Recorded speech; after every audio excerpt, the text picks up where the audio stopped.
This video is sponsored by Card Kingdom. If you click on the link in the description below, it'll take you to their store and they'll know I sent you there.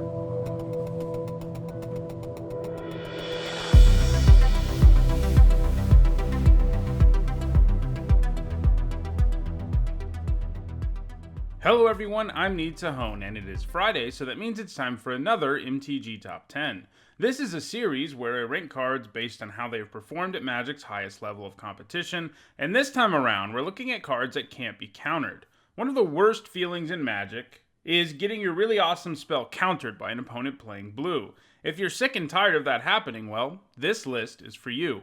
Every card on this list is uncounterable, meaning no matter what a blue player does, they mostly can't do anything about them. So, if you're tired of waiting for permission, these are the cards you want. To be eligible for this list, a card had to be uncounterable itself or have the ability to make other stuff uncounterable. I decided to let cards with split second be eligible for this list, as that mechanic does indeed make the spells uncounterable. There's also one card I chose to exclude, Emrakul the Aeon's Torn. This is because while yes, she can't be countered, she is basically never cast normally, so it doesn't really come up. Alright, with all that out of the way, here's a quick reminder on how I score cards in these top 10s. A Pro Tour, Players Tour, or Mythic Championship top 8 is worth 2 points, as are Legacy and Vintage Championship top 8s, and a Grand Prix or a Magic Fest top 8 is worth 1 point. Alright, let's get to number 10. At number 10, it's Carnage Tyrant. Not only can this big boy not be countered, he also comes with hexproof. Basically, he is the worst nightmare of many control decks, since they often have very few creatures in play and rely on being able to deal with most problems. But Carnage Tyrant was not easy to deal with while it was in Standard, and it provided the top curve for decks like Golgari aggro in mid-range, as well as Sultai aggro in mid-range. There are probably better options than it in Pioneer, so it seems pretty unlikely Carnage Tyrant will find more success now that it's rotated out of Standard, so it may not be on this list much longer. At number 9, I have two cards because they are very similar, Combust and Rending Volley. Combust is a legitimate number 9 with 45 points, and Rending Volley would have been number 10 with 38 points. Both of these cards are uncounterable and provide extremely efficient removal for blue and white creatures. In Standard, Combust didn't actually see all that much play, receiving only 8 points in that format, and this is despite the fact that it was printed in both Magic 2011 and 2012. There just weren't enough decks around that it was good against in those formats. Modern has been where Combust has done the most by far. It could disrupt the Splinter Twin combo really effectively, since the targets for Splinter Twin were always blue creatures, and it was also pretty nice against Delver decks. Splinter Twin is of course banned these days in Modern, and Delver hasn't been relevant there in a while, and as a result, Combust hasn't gained any points since 2015. Rending Volley has had a very similar trajectory, except that it was played more in Standard as there were more decks it was super useful against. At number 9, it's Slaughter Games. Like Combust and Rending Volley, it is largely a sideboard card. Slaughter Games lets you take away a card of your choice from anywhere your opponent might have it. This is especially useful against decks that are very reliant on one card. There are lots of effects like this in the game, but this might be the best one of them all, specifically because it can't be countered. This means that combo decks that like to run counter magic to protect their combo can't do anything about this.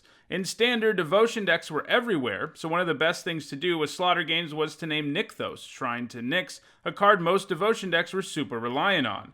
It has also seen a lot of sideboard play in Modern, where it has been good at disrupting decks like Birthing Pod, Splinter Twin, and Scapeshift over the years. Basically, if a deck is named after a single card, or maybe two, Slaughter Games is going to be good against it.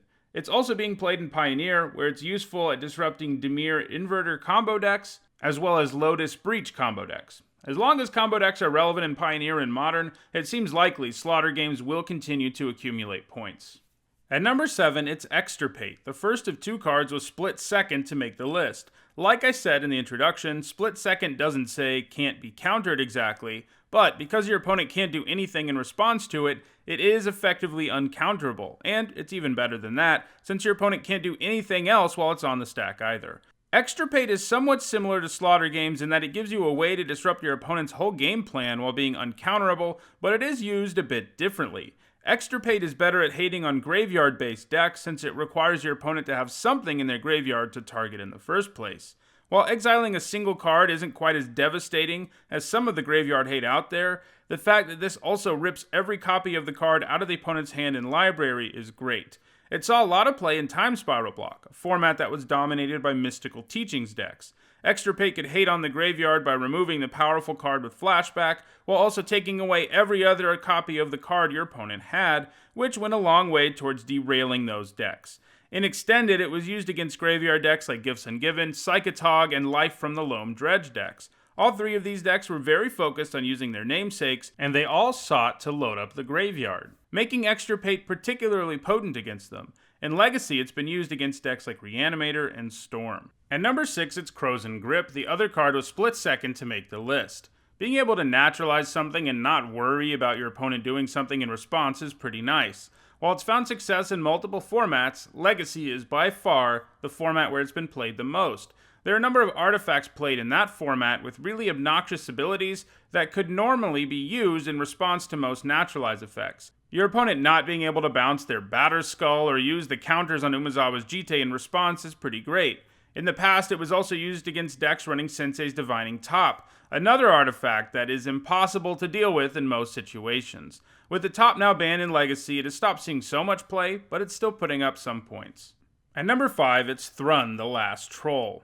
Like Carnage Tyrant, Thrun is both uncounterable and it has hexproof. And while it doesn't have the size or evasiveness of the Tyrant, it can also regenerate, meaning that taking it down in combat isn't really an option either. This just made Thrun an all-around good creature while it was in Standard, where it saw mainboard play in a number of different green decks. In Modern, Thrun has been more of a sideboard card that can be brought in against opponents playing counter magic.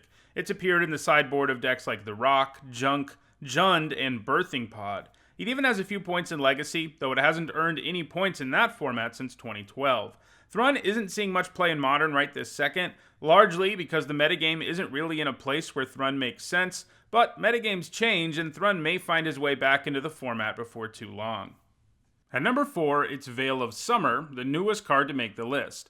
Veil of Summer isn't actually uncounterable itself, but it makes the rest of your spells on a given turn uncounterable. If you can cast this in response to a counterspell, it's pretty devastating for your opponent, since you will likely also get to draw a card, in addition to fizzling the counterspell, at which point you're coming out way ahead. It doesn't hurt that you can also use it in response to removal for a similar effect. Veil of Summer is an interesting card in terms of design, since it was clearly designed with the plan of hosing black and blue, but Veil of Summer ended up being a huge problem, especially in Standard because blue-green decks could take advantage of it, and it ended up making Oko decks even more of a problem than they would have been otherwise, since now Oko often ended up being uncounterable. Veil has ended up banned in both Standard and Pioneer, but that's okay, since it also has made an impact already in Modern and Legacy. It has been used in Modern decks that run Oko, like Urza combo decks, and it's also found in the sideboard of decks like Jund. In Legacy, it's been used, you guessed it, alongside Oko in decks like Bug Threshold and Miracles. The Veil will continue to put up points, though it being banned in other formats isn't completely out of the question.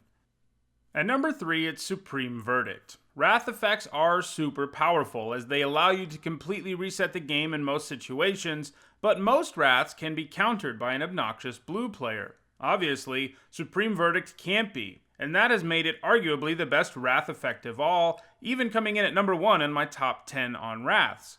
4-mana Wraths basically always see play, as they are cheap enough to save a control player from an aggro onslaught, and this one comes with that very real uncounterable upside.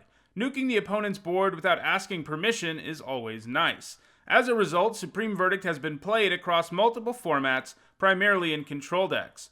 In Block and Standard, it played a big role in making control decks, especially blue-white control, super strong. In Modern, most control decks try to run both blue and white so they can run this powerful card, and in Legacy and Vintage, the uncounterable clause is perhaps the most important, as virtually every deck runs counter magic. It is, of course, also seeing play in Pioneer. Supreme Verdict is going to continue to gain points going forward, but the two cards in front of it will too, so it may not ever manage to rise above number 3 here. At number 2, it's Cavern of Souls, a land that can make creatures of a chosen type uncounterable. This is, obviously enough, at its best in tribal decks. Tribal decks are relevant in all of Magic's formats, and making all of your creatures uncounterable, while also doing an amazing job of fixing your mana, is pretty great. Naming every tribal deck to ever run the Cavern across all the formats would get a little bit tedious, but suffice it to say, if it is a deck built around one particular creature type and Cavern of Souls is legal in the format, it's going to be in the deck. It has even been utilized in less tribal decks, like decks that are reliant on creatures for combos, like Urza decks in Modern, where it can be used to make sure your Urza won't be countered. But yeah, Cavern of Souls is going to keep getting points, but the number 1 card is doing the same thing, and I feel reasonably confident in saying Cavern of Souls won't be passing it. And that number 1 card is Abrupt Decay. While Abrupt Decay is a bit restrictive in terms of the mana cost of permanents it can destroy, that is made up for by the fact it can destroy multiple permanent types, and it's uncounterable. What's more is, in non-rotating formats, curves tend to be pretty low, and that leads to Abrupt Decay being able to blow up the vast majority of non-land permanents in most decks anyway.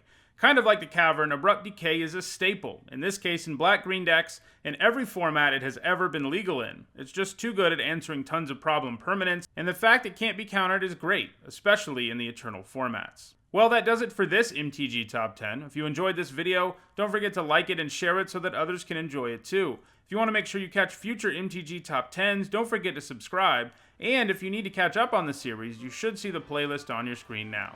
Thanks for watching.